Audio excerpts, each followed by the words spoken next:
estou recebendo aqui os nossos estúdios meu querido amigo Robson, que é presidente ainda do PT de Petrolina, e também meu amigo Erlon, que está aqui, para a gente falar sobre o PED. Por que você falou que porque ele ainda é? Porque vai ter eleição, papai. Ah, sim, explica esse negócio. Vai ter eleição, se liga aí, menino.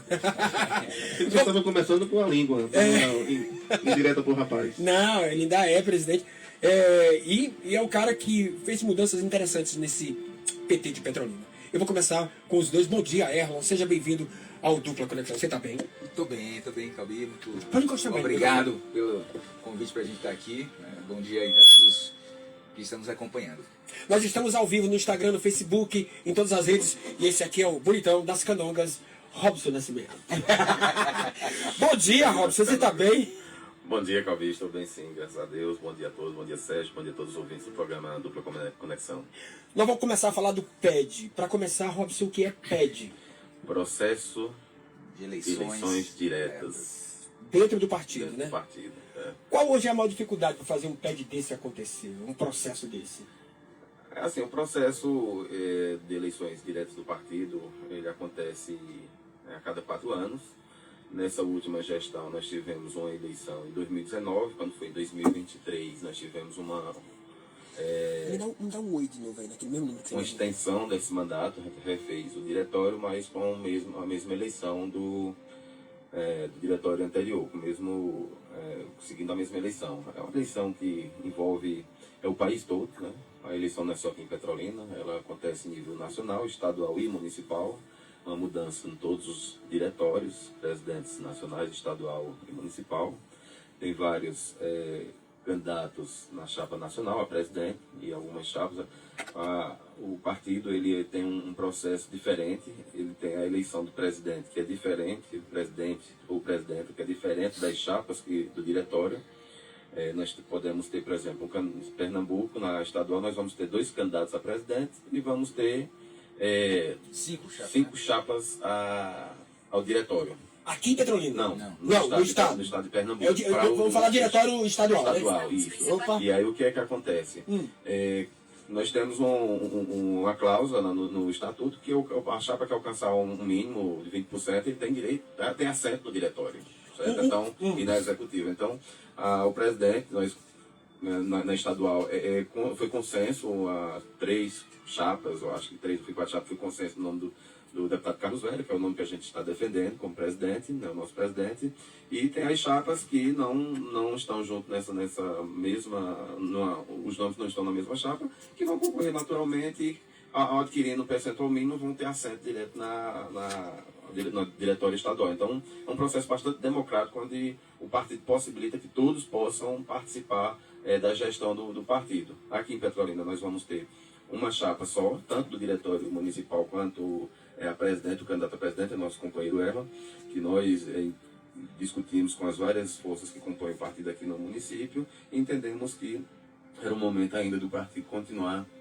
dando esse recado para o município, para o estado, que nós estamos em busca de melhorar a atuação do partido, que o partido possa chegar às bases, possa chegar à população, possa estar mais próximo da população, e isso nos indicou que fazer uma construção coletiva, um arranjo onde todas as forças pudessem estar participando seria o mais ideal para esse momento. Então nós temos uma chapa aqui do diretório e um presidente, que é o nosso companheiro Erlon, que está representando essa chapa do diretório. Então, o PT, no Brasil inteiro, lutou para fazer com que as eleições fossem ocorridas com urnas eletrônicas e não conseguiu.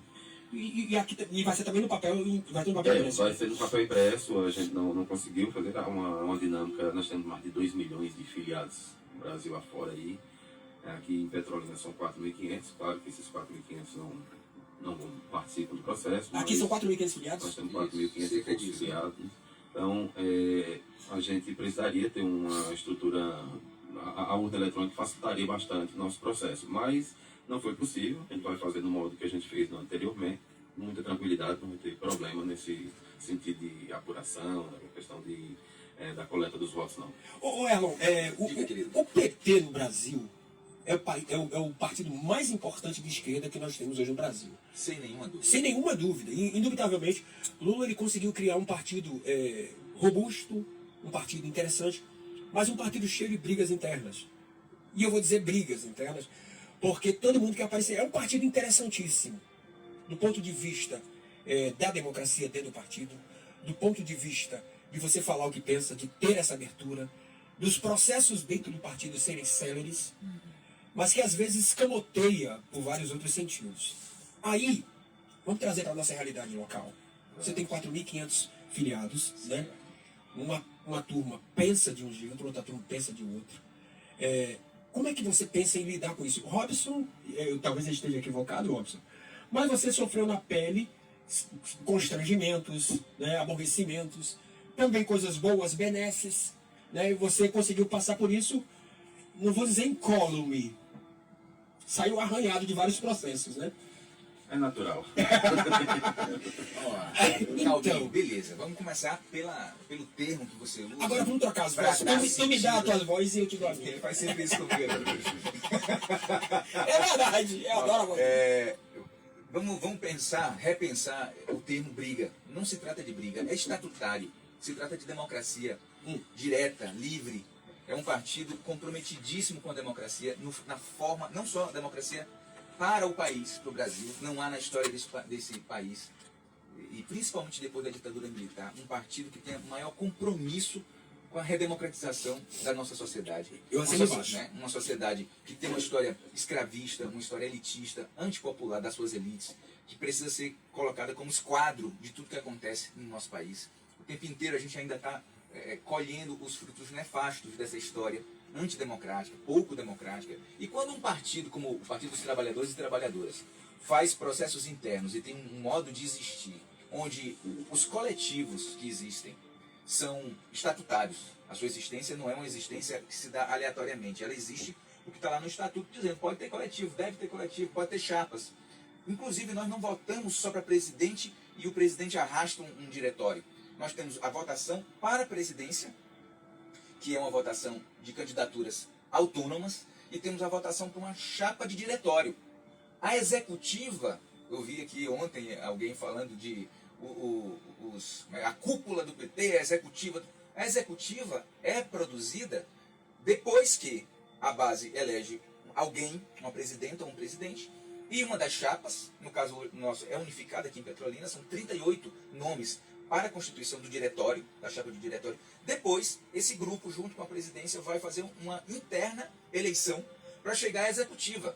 Então, o processo democrático, dessa natureza, com tantas instâncias, leva necessariamente à construção de teses, à construção de compreensões distintas, mas há uma unidade central, geral, no partido, muito grande. Então isso quer dizer para mim... Quer dizer que não é briga.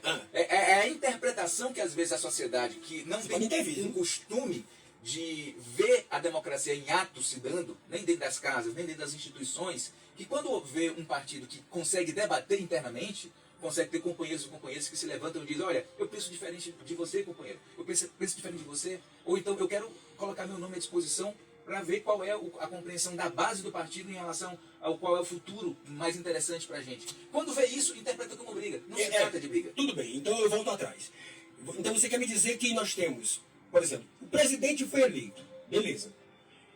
Estão ligados pelo partido, pela sigla, sim, mas eles são dissociados em suas particularidades. O Diretório Nacional é uma coisa, o presidente é outra, ambos estão ligados, porém quem manda é o diretório. A executiva. A executiva. Quem vai nascer, a executiva nacional. Não, aí em plano nacional. Em plano nacional. Em plano estadual. Exato. E em plano municipal, a municipal. É disso que eu quero falar. São ligadas, mas são dissociadas no sentido de discussão, de buscar novas pautas, é isso. Inclusive, Calbi, o diretório ele é superior à executiva. As decisões são tomadas no diretório e muitas vezes são delegadas à executiva para que a executiva execute. Mas o diretório é quem tem poder de decisão. São três poderes diferentes, né? Por exemplo, o nacional, o estadual e o municipal. Todos os três, as três instâncias têm diretório, presidente, presidenta, executiva e diretório. O diretório é como se fosse a Assembleia Geral do partido. Então eles corroboram em certos assuntos, porém em outros eles discordam. Não. A discordância, perdão. Não, porque os membros da executiva também são membros do diretório. Isso. É complexo. É muito complexo. Entender. Então é mais fácil, às vezes, alguém interpretar. Só dizer, não presta. Não presta, tá tendo briga, tá tendo. O pessoal tá. Não se trata disso. Se trata de uma construção democrática direta, o mais direta possível. Né? Então isso tem que ser entendido dentro desse contexto de construção de democracia, de cultura democrática. Porque a gente sabe que formas de vida elas não se fazem nem se desfazem por decreto, como diz lá no Raízes do Brasil, o pai do Chico Buarque, né? o Sérgio Buarque de Holanda. Ele disse, olha, não é assim, não é uma canetada que vai fazer o Brasil república. Por isso que a democracia no Brasil, segundo o entendimento dele lá ali, na década de 30 ainda não tinha passado de um mal entendido. E nós, até hoje, temos muita dificuldade como sociedade de entender processos democráticos, que demandam tempo, recurso e paciência de ouvir quem pensa diferente da gente. Exato. Aí eu vou E pegar... de aprender a perder também. Deixa eu te falar, não interessa você falar disso. Não querer dar golpe. Não querer dar golpe quando perde, né? Pronto, aí... Algo que as nossas elites nacionais não sabem, quase sempre estão querendo dar golpe. Eu tenho alguns amigos que eles são nórdicos, né? Vieram para cá passar uns dias com a gente aqui, são nórdicos. E eles têm uma maneira muito diferenciada, uma cultura diferente da nossa. E eles têm o poder da oratória dentro de casa, né? Conversar, vamos discutir. O brasileiro não tem isso, né? O brasileiro não tem esse dom da oratória de conversar abertamente e tal. Vai logo na questão da briga, vai logo na questão do eu vou dar o golpe, eu não aceito derrota. É uma cultura autoritária que a gente tem. Isso não é culpa do povo, não é culpa da gente. Óbvio. É culpa de uma educação. De como começou lá atrás. E de uma cultura que nós somos um país que nasceu de uma invasão colonial. Nós não somos um projeto de um povo. País. Né? A gente deu certo. O Darcy Ribeiro fica... Ele sempre na hora dele, pensando no Brasil, ele pensa o Brasil como um milagre, assim, aleatório. Que deu certo. Como é que esse negócio deu certo e tinha tudo para não dar certo? Né? E é fantástico. E ele próprio responde, a gente responde com ele. Deu certo porque o povo brasileiro é uma coisa linda. Né? A capacidade que a gente teve. Aí hoje eu estou aqui pensando nos pensadores do Gilberto Freire, ele diz uma coisa sobre a língua, que a gente pode pensar sobre a cultura também. Assim, o africano no Brasil fez com a língua o mesmo que ele fez com a comida europeia. O que era senhor virou nhonhô, abrandou, tem um molejo, né? O que era uma comida de corte duro, ele faz a papinha, ele mistura, tempera diferente. Então, o povo brasileiro tem uma grandeza enorme, que talvez o único partido de massas que o Brasil teve até agora, que entendeu a dimensão de criatividade do povo, foi o PT. O PT foi capaz de se embrenhar dentro do Brasil profundo, justamente porque ele deu um espaço, por sua forma de existir, a esse povo fazer também criação dentro do campo político.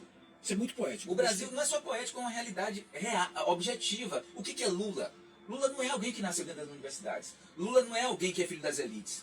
Lula é um pernambucano que sai daqui com a família com 9 anos de idade para São Paulo para não morrer de fome, junto com a família. É que nós temos uma dificuldade no passado. E o que é, para a humanidade, o que é Lula? Deixa eu te Lula fazer... não é um homem só do Brasil. Deixa eu fazer uma pergunta fora da curva aqui. Do povo. Pra você fazer uma pergunta. Desculpa, se quiser falar, fala. Se não quiser, não diz. Quantos anos você tem? 46. Pronto. Então você acompanhou, não sei se o Robson também tem 40, né? Não, 40 e uns poucos. Eu tô com 54. Não, já fiz 50. Então, eu tô com 50. 75, sou do ano. Eu sou mais velho um pouquinho. Eu tô com 54, sou de 71. Vamos fazer 50 esse ano. Tá vendo? E aí, eu acompanhei parte da ditadura, já com os meus 9 anos de idade, terminando a minha ditadura, 79, 80, até 84 nós ficamos, até 88 nós ficamos com ditadura. E naquele tempo, lá em 79, a gente tinha as emergências. Que era, muito bem. Tu lembras, né? Que a gente cavava buraco para ganhar a cesta básica. E o povo não lembra disso. Então, Feijão duro. O feijão duro, tu lembras disso? Lembro. A carne de charque ruim. E aí, poucas pessoas rememoram isso. Uhum. E aí Lula sai dessas escamas, vai para São Paulo e funda o PT, tirando todas essas escamas de E elite. funda ao lado, como operário, ao lado do movimento estudantil. Isso. Que é de onde vem outra base das lideranças importantes, Zé Disseu e outras, Mercadante. Ao lado da esquerda da igreja cristã do Brasil, tanto dos protestantes quanto do catolicismo romano. Os evangélicos também estão ali na base. E hoje a gente tem uma organização importante, principalmente do povo negro evangélico no Rio de Janeiro ou em São Paulo, Benedita da Silva, pastor Eovaldo Ramos, né, e outras figuras importantes dentro do PT.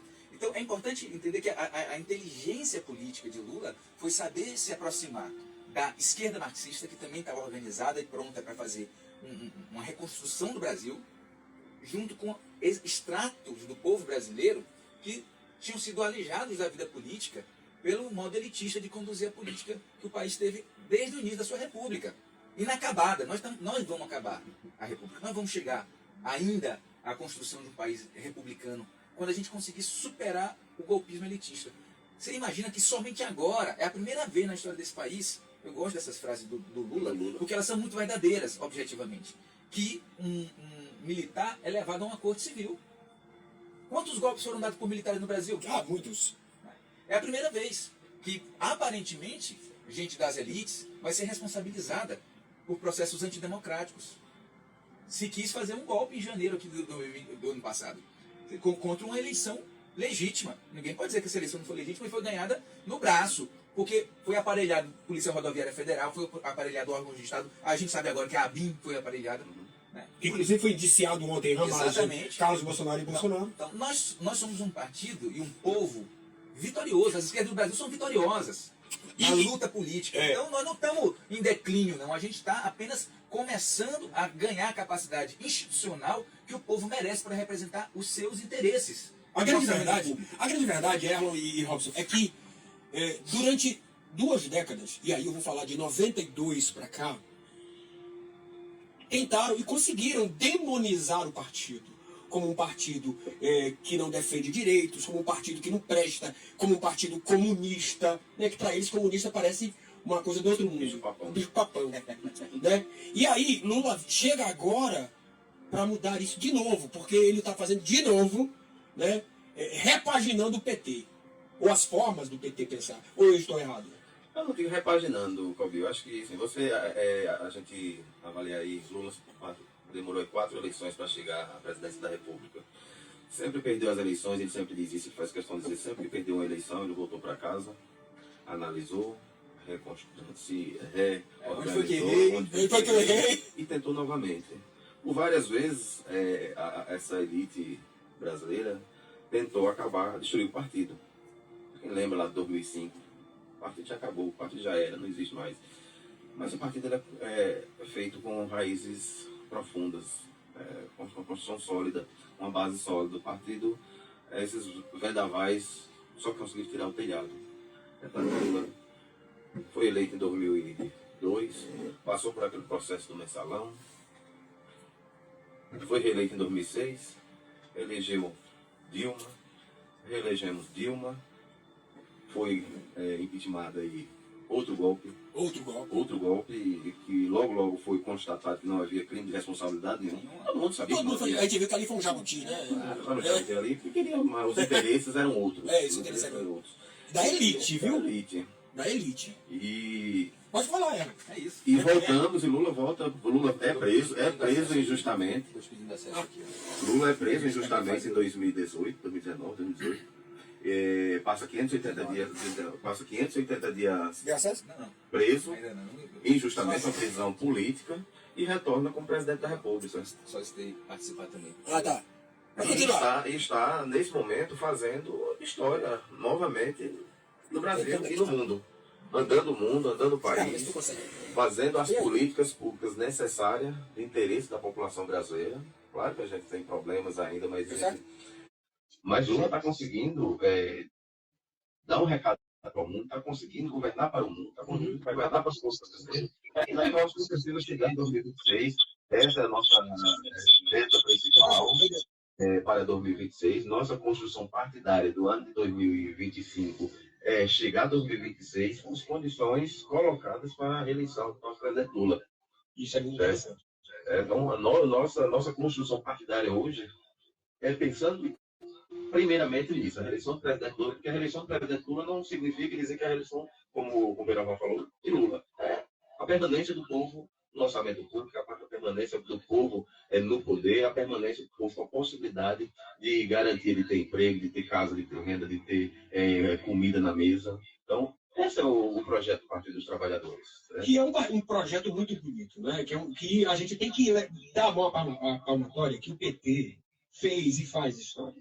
Inclusive nessas cidades. É importante a gente lembrar disso, né? Que o PT não faz história só no país. A gente tem um conjunto de lideranças históricas do movimento dos trabalhadores e trabalhadoras dessa cidade. Gente que lutou, por exemplo, pela construção desses bairros todos populares que nós temos. Chega aí, Reginaldo. Chega aí, Reginaldo, pra cá. Todos esses bairros populares, se a gente disser o nome das lideranças que foram responsáveis por sua instituição, pelas lutas populares que fizeram o João de Deus, pelas lutas populares que fizeram José e Maria, todos eles são figuras que foram do PT, foram liderança do PT local. E aí a gente vai perceber isso tanto no campo da luta popular, como também no campo dos pequenos empreendedores rurais da região, dos mais empreendedores. Quem é o Odaci? Uma representação de um grupo importante de gente dessa cidade, dessa região, que luta para que a gente tenha industrialização do campo aqui na região, para que a gente tenha um campo a servir com um empresariado local que dá emprego para as pessoas com dignidade. E não fica na mão de grandes transnacionais, como a Bunge, como a Monsanto e tudo mais aqui. Então, é uma região que precisa de reforma agrária, e a gente tem tanto lutadores do povo no campo, como na cidade, que vem de história no PT. Então, a gente ainda está para contar essa história, essa geração está morrendo, de gente que fez essa cidade. Uma cidade que tem, sem medo de ser feliz, 80% da população morando na periferia. E são grandes bairros. São quase maiores do que algumas cidades da região. Bairros. O João de Deus tem 36 mil pessoas, Zé Maria 34 mil. Você imagina? É maior que Lagoa Grande. Agora, quem construiu isso? Marcadormente. Dizer que isso foi construído por uma família, por uma pessoa, por uma figura, isso é heroísmo. Que só cabe nos livros, que interessam às elites. Não foi o povo que construiu essa cidade. Eu não conheço ninguém de elite aí que tenha feito luta por moradia. Que tenha ido para dentro de barraco. Eu também descobri isso. Comprava as invasões. Justamente chamado de invasões são ocupações por luta. De luta por ter uma cidade para todo mundo. Bom, aí a gente traz agora Robson e Erlon. Reginaldo, seja bem-vindo, viu? Você é querido, meu querido Reginaldo do MST que está aqui com a gente. É importante dizer que esse partido em Petrolina é importante, é parte importante dessa história. Agora, me diga uma coisa, Robson, e aí a gente tem tempo. Por que o partido não elege mais gente? Porque a gente precisa de gente de qualidade nessa Câmara. Por que a gente não elege mais gente? Aula de não?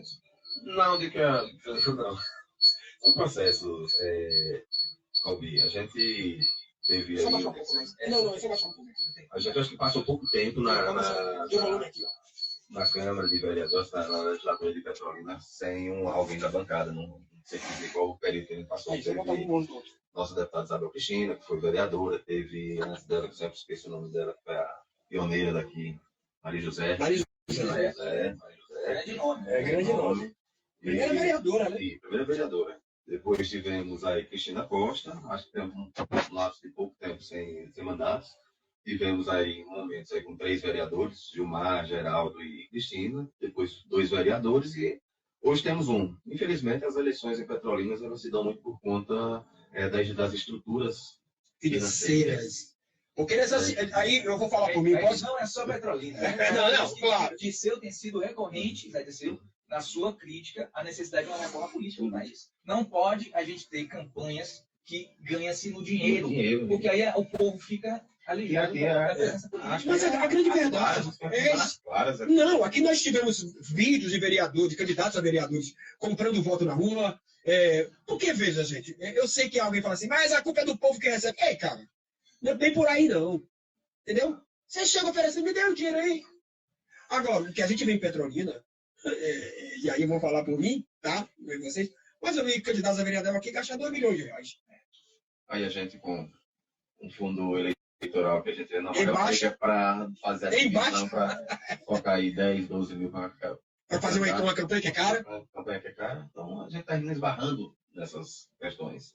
A falta de nossa representatividade maior no legislativo se dá conta disso. Assim, Petrolina, apesar de ser uma cidade grande, é uma cidade mapeada. É uma plutocracia, né? Não é uma democracia. É pluto de dinheiro. Eu ia falar besteira, plutocracia. Mas a gente sabe como é que se dão os processos eleitorais aqui. E a gente infelizmente, a população é que perde com isso. Eu também acho. Eu também acho. Perde, a cidade é quem perde, as periferias Principalmente as Esse periferias. modelo de política que está determinado pelo poder econômico, ele é um modelo que também ele perverte gente do povo que entra no mundo da política institucional. Porque o camarada se elege com uma pauta popular, pouca gente tem a grandeza de espírito e o suporte partidário que o professor Gilmar tem para se eleger e manter-se firme na luta. Você imagina numa cidade dessa, que você tem uma Câmara, você tem uma pessoa com posição de esquerda combativa. Você tem uma oposição. É outra coisa. Uma oposição que às vezes é oca ideologicamente.